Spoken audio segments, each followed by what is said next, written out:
ओम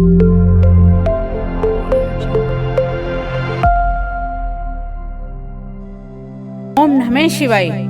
हमने दूसरे और तीसरे अध्याय में पढ़ा कि कैसे चंचला ने शिव प्राण के श्रवण करने से अपने पापों से मुक्ति पाई और उसको माँ पार्वती जी ने अपनी सखी बना लिया। तो हम आगे श्रवण करते हैं अध्याय 4। चंचला के प्रयत्न से पार्वती जी की आज्ञा पाकर तुम्बरू का विंध्या पर्वत पर शिव प्राण की कथा सुनाकर बिंदु का पिशाच जोनी से उद्धार करना तथा उन दोनों दंपति का शिव धाम में सुखी होना। सूत जी बोले, शौनिक, एक दिन परमानंद में निमग्न हुई चंचला ने उमा देवी के पास जाकर प्रणाम किया और दोनों हाथ जोड़कर वह उनकी स्तुति करने लगी। चंचला बोली, गिरिराज नंदिनी, सकंद माता, हे उमे, मनुष्य ने सदा आपका सेवन किया है। समस्त सुखों को देने वाली शंभु प्रिय, आप ब्रह्म स्वरूपनी हैं। विष्णु और ब्रह्मा आदि देवताओं द्वारा सेव्य है। आप ही सगुना हो, आप ही निर्गुणा हो, आप ही सूक्ष्म हो, आप ही सच्चिदानंद स्वरूपनी हो। आद्य भी आप हो, प्रकृति भी आप हो, आप ही संसार की सृष्टि हो, पालन और संहार करने वाली भी आप हो। तीनों गुणों का आश्रय भी आप हो। ब्रह्मा, विष्णु और महेश्वर, इन तीनों देवताओं का आवास स्थान तथा उनकी उत्तम प्रतिष्ठा करने वाली प्राशक्ति आप ही हैं। सूत जी कहते हैं, शौनक, जिसे सदगति प्राप्त हो चुकी थी वह चंचला इस प्रकार महेश्वर पत्नी उमा की स्तुति करके सिर झुकाए चुप हो गई। उसके नेत्रों में प्रेम के आंसू उमड़ आए थे। तब करुणा से भरी हुई शंकर प्रिय भक्त वत्सला पार्वती देवी ने चंचला को संबोधित करके बड़े प्रेम से इस प्रकार कहा। पार्वती बोली, सखी चंचले सुंदरी, मैं तुम्हारी की हुई इस स्तुति से बहुत प्रसन्न हूँ। बोलो, क्या वर मांगती हो? तुम्हारे लिए मैं कुछ भी अदय नहीं है।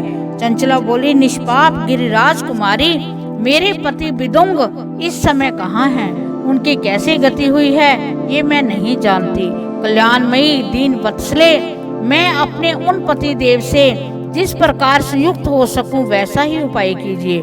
महेश्वरी महादेवी, मेरे पति एक शूद्र जातीय वैश्य के प्रति आसक्त थे और पाप में ही डूबे रहते थे। उनकी मृत्यु मुझसे पहले हो गई थी। ना जाने वह किस गति को प्राप्त हुए। गिरजा बोली, बेटी, तुम्हारा बिंदुक नाम वाला पति बड़ा पापी था। उसका अंतकरण बड़ा ही दूषित था। वैश्य का उपभोग करने वाला वह महामूढ़ मरने के बाद भी नरक में पड़ा। अगणित वर्षों तक नरक में नाना प्रकार के दुख भोग कर वह पाप आत्मा अपने शेष पापों को भोगने के लिए विंध्या पर्वत पर पिशाच हुआ है। इस समय वह पिशाच अवस्था में ही है और नाना प्रकार के क्लेश उठा रहा है।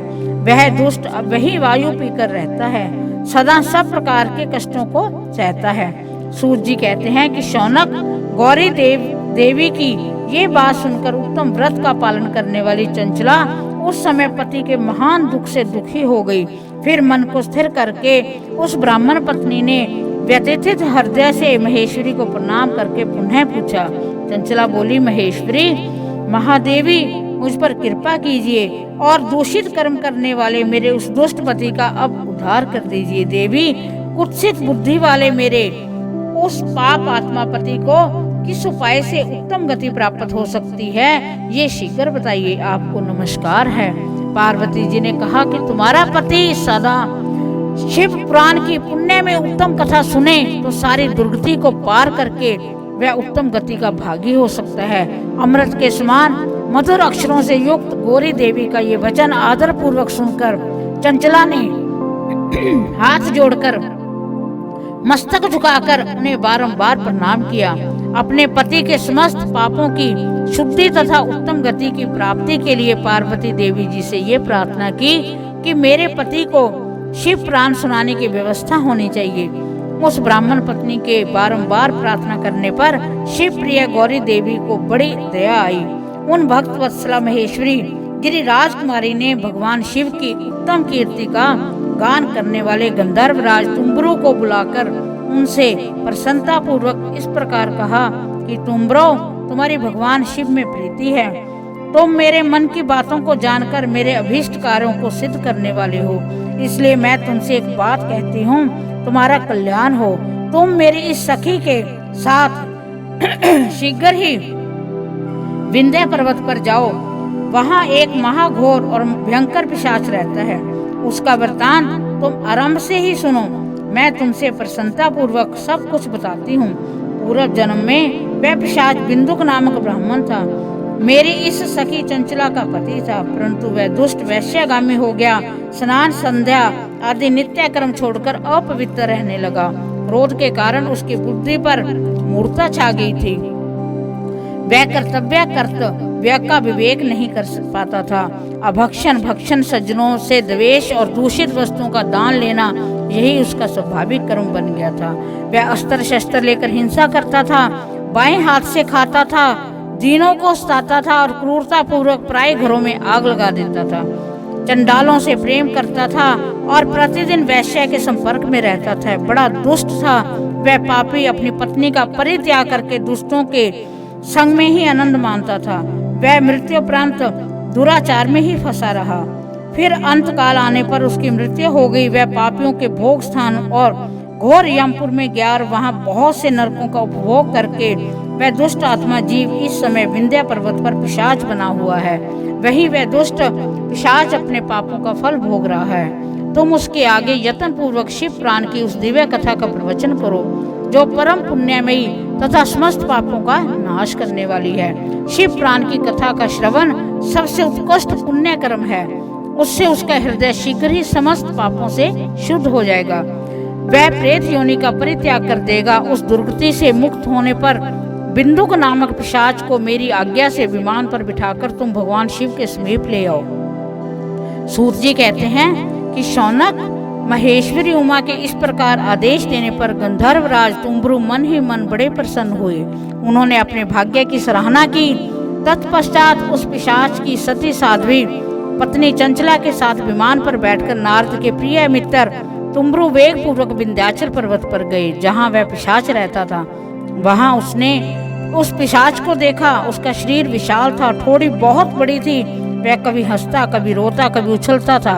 उसकी आकृति बड़ी विकराल थी। भगवान शिव की उत्तम कीर्ति का गान करने वाले महाबली तुम्बरु ने उस अत्यंत भयंकर पिशाच को पाशों द्वारा बांध लिया। तदंतर तुम्बरु ने शिव प्राण की कथा वाचने का निश्चय करके महोत्सव युक्त स्थान और मंडप आदि की रचना की। इतने में ही संपूर्ण लोकों में बड़े वेग से ये प्रचार हो गया कि देवी पार्वती जी की आज्ञा से एक पिशाच का उद्धार करने के उद्देश्य से शिव प्राण की उत्तम कथा सुनाने के लिए तुम्बरु विंध्य पर्वत पर गए हैं। फिर तो उस कथा को सुनने के लोभ से बहुत से देव ऋषि भी शीघ्र ही वहां जा पहुंचे। आदर पूर्वक शिव प्राण सुनने के लिए आए हुए लोगों का उस पर्वत पर बड़ा अद्भुत और कल्याणकारी समाज जुट गया। फिर तुम्बरु ने उस पिशाच को पाशों से बांधकर आसन पर बिठाया और हाथ में वीणा लेकर गौरीपति की कथा का गान आरंभ किया। पहली अर्थात विंध्येश्वर संहिता से लेकर 7वीं वायु संहिता तक महात्म्य सहित शिव प्राण की कथा का उन्होंने स्पष्ट वर्णन किया। 7 संहिताओं के सहित शिव प्राण का आदर पूर्वक श्रवण करके वह सभी श्रोता पूर्णतः कृतार्थ हो गए। उस परम पुण्य में शिव प्राण को सुनकर उस पिशाच ने अपने सारे पापों को धोकर उस पैशाचिक शरीर को त्याग दिया। फिर तो शीघ्र ही उसका रूप दिव्य हो गया। अंग कांति गौर वर्ण की हो गई। शरीर पर श्वेत वस्त्र, सब प्रकार के पुरुषोचित आभूषण उसके अंगों को उदासित करने लगे। वह त्रिनेत्रधारी चंद्रशेखर रूप हो गया। इस प्रकार दिव्य देहधारी होकर श्रीमान बिंदुक अपनी प्राण बल्लवा चंचला के साथ स्वयं भी पार्वती वल्लभ भगवान शिव का गुणगान करने लगा। उसकी स्त्री को इस प्रकार दिव्य रूप से शोभित देख वे सभी देव ऋषि बड़े विस्मित हुए। उनका चित्त परमानंद से परिपूर्ण हो गया। भगवान महेश्वर का वह अद्भुत चरित्र सुनकर वह सभी श्रोता परम कृतार्थ हो प्रेम पूर्वक श्री शिव का यशोगान करते हुए अपने अपने धाम को चले गए। दिव्य रूपधारी श्री मान बिंदुक भी सुंदर विमान पर अपनी प्रीतमा के पास बैठकर सुख पूर्वक आकाश में स्थित हो बड़ी शोभा पाने लगा। तदनंतर महेश्वर के सुंदर एवं मनोहर गुणों का गान करते हुआ वह अपनी प्रीतमा के साथ तुम्बरु के साथ शीघ्र ही शिव धाम में जा पहुंचा। वहां भगवान महेश्वर तथा पार्वती देवी जी ने प्रसन्नता पूर्वक बिंदु का बड़ा सत्कार किया और उसे अपना पार्षद बना लिया। उसकी पत्नी चंचला पार्वती जी की सखी हो गई। उस घनीभूत ज्योति स्वरूप परमानंद में सनातन धाम में अविचल निवास पाकर वह दोनों दंपति परम सुखी हो गए। इस प्रकार शिव पुराण का चौथा अध्याय का समापन हुआ। भगवान शिव आप पर कृपा करें। ओम नमः शिवाय।